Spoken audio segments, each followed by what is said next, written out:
Bienvenue sur Azimut, le podcast de l'orientation. Alors, on se retrouve pour un nouvel épisode sur le thème de gérer le stress, où tu nous apportes plein de données intéressantes sur la sophrologie. Et aujourd'hui, notre épisode il est consacré à l'une des pratiques en sophrologie qui s'appelle la relaxation dite dynamique. Alors, pour tout te dire, quand j'ai vu ces deux termes, je me suis demandé s'il n'y avait pas une erreur. Relaxation dynamique, pour moi, c'est contradictoire presque. Alors, est-ce que tu peux me dire de quoi on parle et en quoi, surtout, cette pratique peut aider à mieux gérer son stress ? C'est vrai que relaxation dynamique, je comprends ton point, mais en fait, il s'agit de se détendre en bougeant. Donc en fait, le principe est simple, on va activer les zones du corps qui ont besoin de se relâcher. Donc quand on est fatigué, quand on est stressé, on peut ressentir toutes sortes de tensions dans le corps.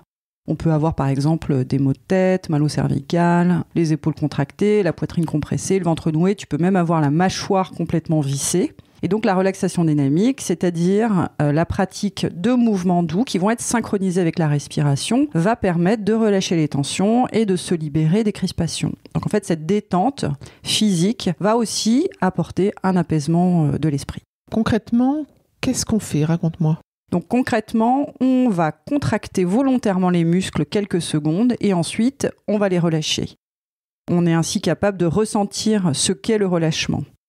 D'ailleurs, c'est ce que vous faites le matin quand dans votre lit, vous vous étirez avant de vous lever. Vous vous étirez, vous restez quelques secondes en apnée et vous relâchez en expirant. C'est exactement ce dont il s'agit, mais avec des mouvements spécifiques pour chaque partie du corps. Donc si je sens que j'ai les mâchoires serrées, l'idée c'est de les serrer encore plus en apnée, puis de relâcher en expirant. Alors pas vraiment. Pour la mâchoire, tu vas volontairement bâiller.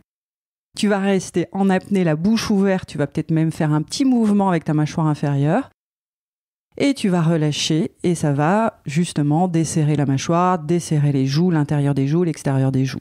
Pensez aussi à décoller la langue du palais. Parce que souvent, quand on a les mâchoires serrées, on est complètement la langue collée au palais et tout est complètement vissé. Ouvrez, détendez, étirez. Super. Alors, ramenons le sujet pour nos chers lycéens, étudiants et parents dans le contexte de l'orientation, nos auditeurs. Est-ce que tu pourrais nous donner un exercice de relaxation dynamique qui s'applique dans ce contexte ? Bien sûr. Donc, il y a de nombreuses raisons pour lesquelles les étudiants et leurs parents d'ailleurs sont stressés ou même quand on passe beaucoup de temps à sa table de travail, on ressent très souvent des douleurs dans le haut du dos et dans les trapèzes. Donc un mouvement simple et efficace qui va vous permettre de chasser le stress et de relâcher les tensions, c'est celui qu'on appelle le pompage des épaules. Tous les noms des mouvements en sophrologie sont aussi simples que celui-ci. Le pompage des épaules, ça va être en 3 temps. Vous allez être le dos droit, les bras le long du corps. Vous allez expirer pour vider ventre et poumons. Puis vous allez profondément inspirer. Et lorsque vous allez retenir l'air, vous allez monter et descendre les épaules en serrant les poings plusieurs fois, comme si vous pompiez en fait. Seules les épaules sont en mouvement, le bras et les mains se laissent aller, suivent le mouvement. Et ensuite, dans un 3e temps, vous allez expirer profondément et relâcher les épaules en ouvrant les mains.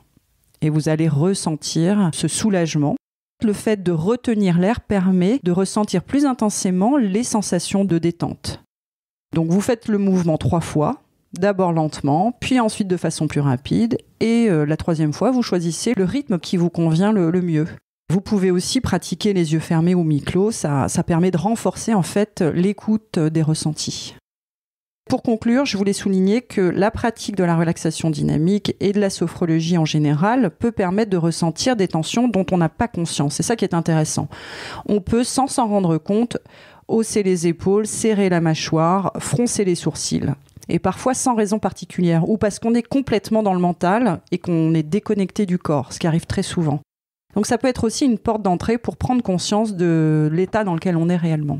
Très intéressant. Merci beaucoup pour à la fois l'explication, la solution, l'exercice pratique. Ça me paraît très clair. À pratiquer pour s'exercer. Et puis si on veut aller plus loin, on contacte quelqu'un comme toi. Oui, parce qu'il y a 2-3 mouvements par zone du corps. Donc il y a de quoi faire. Parfait. Merci beaucoup. Merci. Cet épisode est terminé. À bientôt sur Azimut.